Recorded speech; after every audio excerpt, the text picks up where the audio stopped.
વડોદરા મહાનગરપાલિકા દ્વારા election ward 9માં Gorwa આઈટીઆઈથી Narayan ગાર્ડનને જોડતા રસ્તાનું જય શ્રી રામ માર્ગ નામકરણ કરવાનો કાર્યક્રમ lotus plaza Gotri Laxmipura road Vadodara ખાતે યોજવામાં આવ્યો હતો.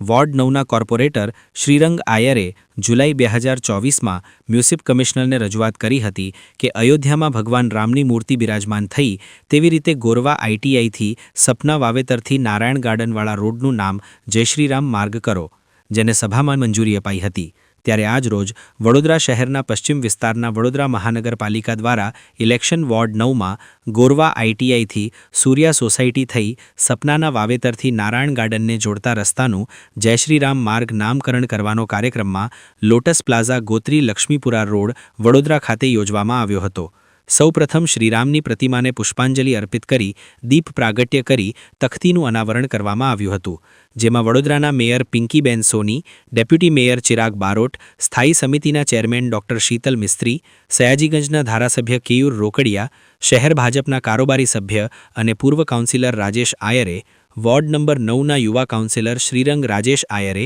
નરસિંહ ચૌહાણ, સુરેખાબેન પટેલ, ઉમિશા વસાવા, વોર્ડ નંબર 8 અને 9ના કાઉન્સિલરો, વોર્ડ પ્રમુખ સહિત કાર્યકર્તા સહિત વિસ્તારના અગ્રણીઓ સહિત મહાનુભાવો જય શ્રીરામ માર્ગ નામકરણમાં કાર્યક્રમમાં ઉપસ્થિત રહ્યા હતા.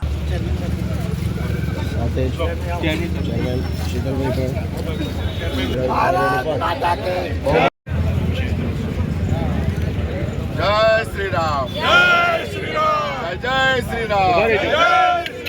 उभारे जो सर ठीक है.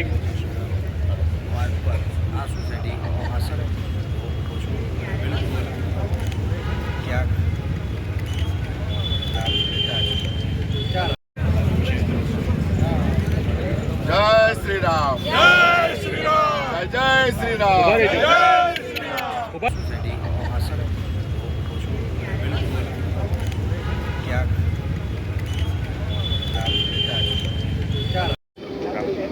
આજે વોર્ડ નંબર 9માં લોટસ પ્લાઝાથી લઈ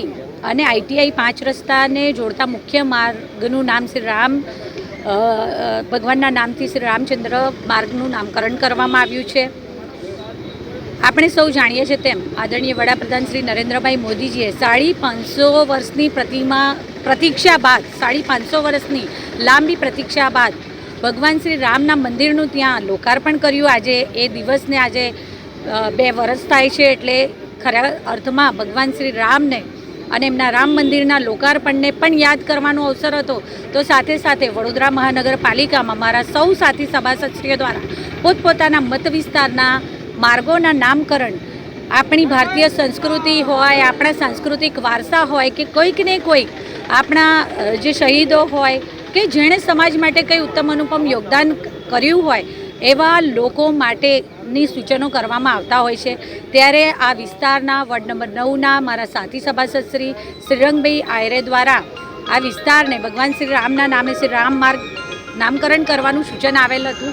આજ રોજ તેનું નામકરણ કરવામાં આવ્યું છે અને ભગવાન શ્રી રામની જે અયોધ્યા ખાતે જે મૂર્તિ સ્થાપિત કરવામાં આવી છે એ મૂર્તિનું પણ અહીંયા એક પ્રતિકાત્મક મૂર્તિ મૂકી અને અમે સૌએ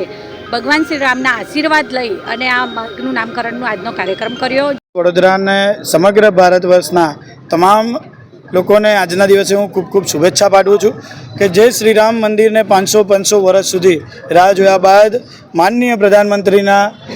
નરેન્દ્ર મોદી સાહેબના આગેવાની હેઠળ જે મંદિરની જ્યાં રામ ભગવાનની મૂર્તિને સ્થાપન્ય કરવામાં આવ્યું એવા રામ મંદિર અયોધ્યાને જ્યારે 2 વર્ષ પૂર્ણ થઈને 3જા વર્ષની જ્યારે વર્ષગાંઠ અમે ઉજવવા જઈ રહ્યા છીએ, ત્યારે આ જે 3જું વર્ષ છે તે 3જું વર્ષ વડોદરા મહાનગરપાલિકા બી હંમેશા યાદ રાખે એ માટે માનનીય મેયરશ્રી, માનનીય મ્યુનિસિપલ કમિશનરશ્રી, ડેપ્યુટી મેયરશ્રી સાથે ચેરમેનશ્રી અને તમામ મારા સાથી કાઉન્સિલરોનો અને સયાજીગંજ વિધાનસભાના ધારાસભ્યશ્રીનો, ભારતીય જનતા પાર્ટી પ્રમુખ ડૉક્ટર જયપ્રકાશ સાહેબનો પણ અમે ખૂબ ખૂબ આભાર માનીએ છીએ કે અમારા વિસ્તારની અંદર એક એવો રોડ કે જેને ગર્વથી લોકો આવતા જતા કહી શકે એ રોડનું નામ એટલે કે જય શ્રી રામ, અને એ જય શ્રી રામ રોડના નામ સાથે જે લોટસ પ્લાઝાથી લઈને સપનાના વાવેતર થઈને ITI 5 રસ્તા પાસે રોડ મળે છે ત્યારે એ રોડનું નામકરણ આજના દિવસે માન્ય મેયર શ્રી, અમારા ધારાસભ્ય શ્રી કેવુરભાઈ રોકડિયા, અમારા deputy mayor Shri, chairman Shri તેમના હસ્તે કરવામાં આવ્યું છે ત્યારે સૌનો હું ખૂબ ખૂબ આભાર માનું છું અને આ વિસ્તારના લોકોને પણ ખૂબ ખૂબ અભિનંદન પાઠવું છું. સમગ્ર વડોદરા શહેર સંસ્કારી નગરી અને ધર્મની નગરી છે. આજે ફરી એકવાર અમને ખૂબ આનંદ થાય છે કારણ કે આ એક વિસ્તારની અંદર પહેલાં ઝાંસી રાણી road, Eklavya road, Chandrashekhar Azad road, મા રોડ અને આજે શ્રીરંગે જે સૂચન અમે 2 વર્ષ પહેલાં જ્યારે 500 વર્ષ પછીનું જે એક મંદિર આપણું જે ખોલવામાં આવ્યું હતું અને જય શ્રી રામના નારા સાથે આખું દેશ ગુંજ્યો હતો, તો આજે વડોદરા મહાનગરપાલિકાના મેયર છે, ડેપ્યુટી મેયર છે, સ્ટેન્ડિંગ ચેરમેન છે, અમારા શહેર પ્રમુખ છે, અમારા મેમ્બર ઓફ પાર્લામેન્ટ સાંસદ છે, ધારાસભ્યશ્રીઓ છે, બધા જ લોકોને આજના દિવસે ખૂબ ખૂબ અભિનંદન અને વંદન કરું છું. સાથે સાથે આ વિસ્તારના લોકોએ પણ ખૂબ પ્રેમ આપ્યો છે અને એના માટે જ આજે આ જય